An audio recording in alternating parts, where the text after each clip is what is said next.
अधिकार को नहीं समझेगा, दरी बिछाने वाला, गुलामी करने वाला, जिस तरह ब्रिटिश की हुकूमत में गुलामी किया, कुछ नेताओं की गुलामी किया, आज हमारी कौम जो है ना लालू प्रसाद की और जेडीयू की गुलामी में जो है ना लगा हुआ है।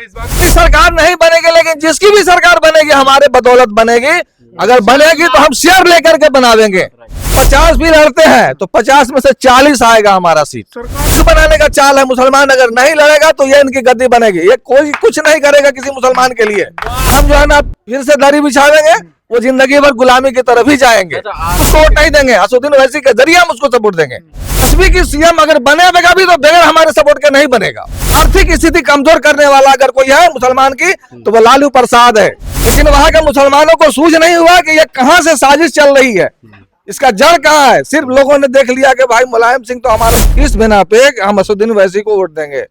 और आपने पहले पूछा कि असदुद्दीन ओवैसी हमारे लिए क्या करेगा, या असदुद्दीन ओवैसी पर जो है ना इल्जाम लगता है बी टीम का, ये कब लगा है? असदुद्दीन ओवैसी के अलावा दूसरा कोई नहीं है। आया है आपके बिहार में, लगातार अंकल बता रहे थे कि इसलिए कि आज तक हिंदुस्तान में, बोले ना बिहार में, बिहार नहीं पूरे हिंदुस्तान में मुसलमानों की आवाज उठाने वाला असदुद्दीन ओवैसी के अलावा दूसरा कोई नहीं है। सिर्फ इस बिना पे हम असदुद्दीन ओवैसी को वोट देंगे। और आपने पहले पूछा कि असदुद्दीन ओवैसी हमारे लिए क्या करेगा, या असदुद्दीन ओवैसी पर जो है ना इल्जाम लगता है बी टीम का, ये कब लगा है? 2014 में जीत करके आने के बाद मोदी जब गया था ना इस्राइल, आज तक सन 47 से लेकर 14 तक भारत का कोई भी राष्ट्रपति प्रधानमंत्री इस्राइल नहीं गया था। 14 में जीतने के बाद ये जब गया है इस्राइल, तो इसको वहां एक फार्मूला मिला है कि मुसलमान, एक आदमी मुसलमान है जो हमको परेशान कर रहा है। उसने ये आइडिया दिया, हिंदुस्तान में किसी के पास दम नहीं था ये आइडिया देने वाला। और इसने जो है ना इस्राइल से आइडिया मिला इसको कि तुम जाके कहो अपने पार्टियों से, हल्ला कराओ। लेकिन मेरी बात सुनिए पूरा, सही बात है, हल्ला कराओ। क्या हमारी पार्टी जो है ना असदुद्दीन ओवैसी हमारी भी टीम है। ये साजिश है इस्राइल का, यहूदियों की तरफ से दिया गया हुआ ये पैगाम है। हमारे भारत में किसी हिंदू की तरफ से दिया हुआ ये पैगाम नहीं है। नरेंद्र मोदी के बाप के जो है ना इसमें था, डिक्शनरी में, किसी के में नहीं था। लेकिन मुसलमान कहाँ ओवैसी साहब पर भरोसा करता है? यूपी जाते हैं, पूरी बात सुन लीजिए। लेकिन मुसलमान यूपी का अखिलेश यादव को सपोर्ट करता है, 75 से 85% आरजेडी को सपोर्ट करता है। यहाँ पर आपके बिहार में, वेस्ट बंगाल में पूरा मुसलमान ममता बनर्जी को सपोर्ट करता है। वहां पर ओवैसी साहब चुनाव लड़ने जाते हैं, ममता बनर्जी कहते कौन हो वैसी, हम जानते ही नहीं है। इसलिए कि हमारे अंदर साक्षरता की कमी है और हमको जाहिल बना के रखा गया। असदुद्दीन ओवैसी के बाद को जो है ना, जो उत्तर प्रदेश की आपने बात कहा, तो उत्तर प्रदेश में दिमाग में किसी को लोगों को नहीं होगा गुमान, जिस वक्त बीपी सिंह की हुकूमत थी और बीपी सिंह ने जो है ना एक सब रात की छुट्टी देने के लिए मुलायम सिंह सरकार वहां से खींच लिया था अपनी, और बीपी सिंह की सरकार को गिरा दिया था।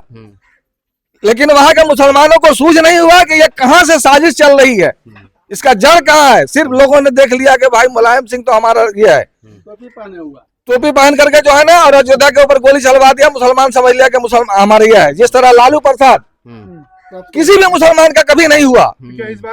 सबसे बड़ा धोखा देने वाला मुसलमान को, आर्थिक स्थिति कमजोर करने वाला अगर कोई है मुसलमान की तो वो लालू प्रसाद है। और लालू प्रसाद का बेटा आज कहता है कि हम मुसलमानों के मसीहा, न कभी था, न कभी है, न कभी रहेगा। इसका मतलब टोपी के बहकावे में मुसलमान आ जाते हैं। बिल्कुल, मुसलमान के अंदर साक्षरता की कमी है, इस वजह से बहका हुआ है। जिस दिन समझ लेगा, सियासत को समझ लेगा, उस दिन कोई भी मुसलमान कहीं नहीं जाएगा। एक अपना राहबर चुनेगा और उसके पीछे चलेगा।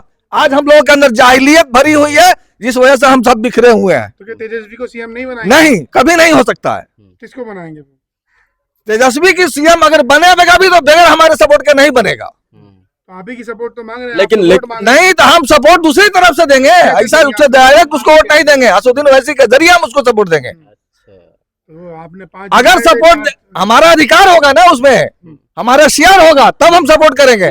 अगर शेयर नहीं होगा तो हम उसको भी सपोर्ट नहीं करेंगे। जिताए थे 4 चले गए, कहाँ शेयर मिला आपको? जब बाहर, वही तो कहा ना कि हमारे अंदर जाहिलियत की कमी, जाहिलियत है, साक्षरता की कमी है, जिस वजह से जो है ना हमारे लोगों को खरीद लिया वो। तो क्या इस बार दरी नहीं बिछाएंगे पार्टी? नहीं, कभी नहीं। अब ऐसा होगा ही नहीं। अभी से ये तय कर लिया लोगों ने, और जिनके अंदर भूल है, ये गुनाहे में पड़ा हुआ है लोग, क्या हम जो है ना फिर से दरी बिछावेंगे? वो जिंदगी भर गुलामी की तरफ ही जाएंगे। अच्छा, आरजेडी ये कह रही है कि अगर बिहार में मुसलमानों को भला चाहिए, मुसलमानों का अगर भला सोचते हो इसी साहब तो चुनाव ही ना लड़े। का है यार? नहीं नहीं नहीं नहीं नहीं, ये उल्लू बनाने की साजिश है। मुसलमान को उल्लू बनाने की साजिश है। अगर जिस तरह से ये बीजेपी वालों ने अपने नेताओं से 10 मंत्री से कहलवाया कि बीजेपी हमारी, असदुद्दीन ओवैसी हमारी बी टीम है, इसी तरह ये लालू का बेटा जो है ना बोल रहा है कि अगर मुसलमानों की भला चाहते हैं तो इलेक्शन ना लड़े। यह मूर्ख बनाने का चाल है। मुसलमान अगर नहीं लड़ेगा तो ये इनकी गद्दी बनेगी। ये कोई कुछ नहीं करेगा किसी मुसलमान के लिए, न किया है न करेगा। बदलाव कैसे देखते हैं? बदलाव कैसे देखते हैं? ओवैसी साहब के हम ये अपने अधिकार को समझेंगे, अपने वोट को, अपनी अहमियत को समझेंगे, तभी बदलाव आएगा। हम अपनी अगर ये दिमाग में बैठा रहेंगे कि फलाना हमको हरा देगा, फलाना के डर से हम नहीं करेंगे, तो ये कभी कामयाब नहीं होगा। जब तक हम अपने हाथ को टाइट नहीं करेंगे, अपना एक वोट के अधिकार को नहीं समझेंगे, अपना क़यादत नहीं चुनेंगे, अपने सरबराह को नहीं चुनेंगे, तब तक हम कामयाब नहीं हो सकते। ओवैसी साहब के जरिए आप लोग बदलाव चाहते हैं? जी हाँ। अरे एक बात बताइए, हाँ, पिछली बार 20 सीटें लड़े, 5 जीते, इस बार कितनी लड़ना है? 100 लड़ेंगे, 40। अभी इस पर हम पूरा डिटेल नहीं बता सकते हैं कि कितनी सीट से लड़ेंगे। 50 से 100 लड़ने की। अगर 50 भी लड़ते हैं तो 50 में से 40 आएगा हमारा सीट। सरकार तो फिर भी नहीं बन रही आपकी। हमारी सरकार नहीं बनेगी, लेकिन जिसकी भी सरकार बनेगी हमारे बदौलत बनेगी। अगर बनेगी तो हम शेयर लेकर के बनावेंगे, अपना हक लेकर के बनावेंगे। ये नहीं कि पहले के जैसे जो है ना किसी को भी गिरा दिया, बना दिया। हक में क्या लेंगे आप? हमारा जो हक है वो हम इलेक्शन के बाद में डिसीजन निकालेंगे। तेजस्वी यादव कह तो रहे हैं क्या? हम लोग वक्फ का कानून जी नहीं, एक वक्त कानून को हम अहमियत नहीं कर सकते हैं। वक्त कानून कहने के लिए वो कर दिया। हमारे साथ एक ही मुद्दा नहीं है, बहुत सारे मुद्दे हैं। लोगों को हम नौकरियां भी देंगे। वो जितना दिया है, अपने जो है ना लोगों के अंदर जागरूकता धीरे धीरे धीरे धीरे आ रहा है। लोग शिक्षित होगा, समझेगा, अपने अधिकार को समझेगा। जब तक अपने अधिकार को नहीं समझेगा, दरी बिछाने वाला, गुलामी करने वाला, जिस तरह ब्रिटिश की हुकूमत में गुलामी किया, कुछ नेताओं की गुलामी किया, आज हमारी कौम जो है ना लालू प्रसाद की और जेडीयू की गुलामी में जो है ना लगा हुआ है। इस बार दरी नहीं बिछेगी? नहीं बिछेगा। अच्छा, नहीं बिछाएंगे? नहीं। चाचा, परेशानी कहाँ आ रही है? जबकि तेजस्वी यादव कह रहे हैं जिसकी जितनी संख्या भारी उसकी उतनी हिस्सेदारी। आपको तो पूरी हिस्सेदारी मिल रही है ना? हिस्सेदारी तो कहते हैं सब, मगर बाद में नजरअंदाज कर देते हैं उसको। कोई ये नहीं कि ये कौन है, कौन कहाँ से आए हैं। मतलब चुनाव के समय मुसलमान चुनाव के तो बाद सब कहते हैं कि हाँ मुसलमान जो है हमारे भाई हैं, ये है वो है। और जब अभी जो है सिंदूर वाला जो मामला आया था, सिंदूर वाला मामले में कितना बड़ा झटका उसने दिया है कि यहाँ से हमने भाइयों को भेज करके उस बहनों को भेज करके उस आतंकवादी को मरवा दिया। ये सीने में लगती है मुसलमान के, सीने में लगती है। कौन पार्टी मेरा है? किसने इस चीज का विरोध किया है? कोई विरोध नहीं किया। अगर ढूंढा है कोई थोड़ा